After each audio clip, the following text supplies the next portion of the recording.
Thanks, Anne-Marie. Well, doctors across Canada are scrambling right now due to shortages of 3 chemotherapy drugs. As patients find themselves yet again caught short, the medical community is now calling for a long-term solution.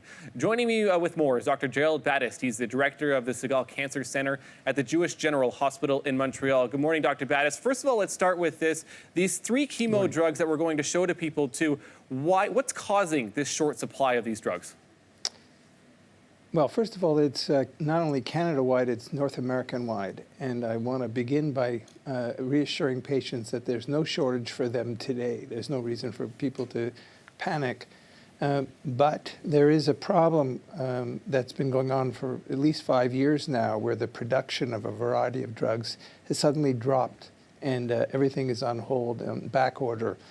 The causes are myriad, but in general, we can say that these are drugs that are off patent and are low profitability for their producers. And so there seems to be less prioritization in ensuring long-term production and provision of these drugs to Canadians and North Americans.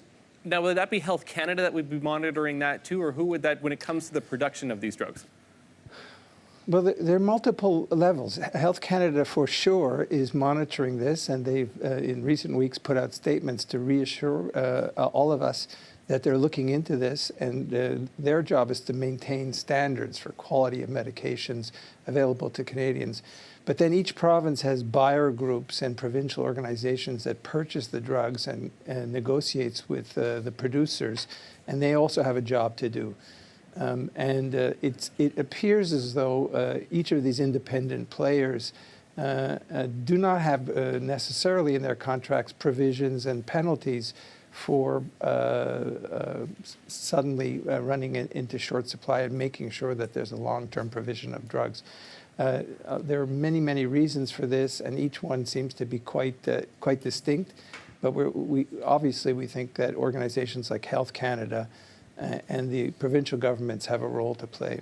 Okay, so we talk about that role too, because these shortages, it's not just chemotherapy drugs. Have close to 2,000 current drug shortages in the country. There are 53 anticipated shortages as well. We know U.S. President Donald Trump has talked about combating the U.S. drug problem by saying that the FDA might approve drugs and buying drugs from Canada. So how do we combat this so that Canadians have access to the drugs that they need?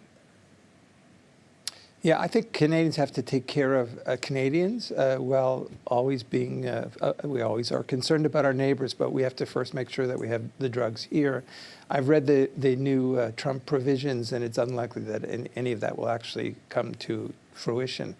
But I think that our position has to be, as a country and all the provinces together, when we negotiate with drug producers, ensure that they feel responsible and are responsible for long-term provision. So, for example, in one case, Health Canada or FDA inspection of a plant that was producing a particular drug didn't meet standards, and the plant was shut down to meet those standards. That has to be seen in advance. All companies look at their stock and have a sense of where they're going, and we have to make sure that that's the case for low profitable drugs as well as for higher profitable drugs. Okay, Dr. Gerald Battist, thank you. So we have to negotiate. My pleasure. Thank you for your time, sir. Thanks for watching. If you like this, be sure to subscribe here. And you can check out more Your Morning videos right here.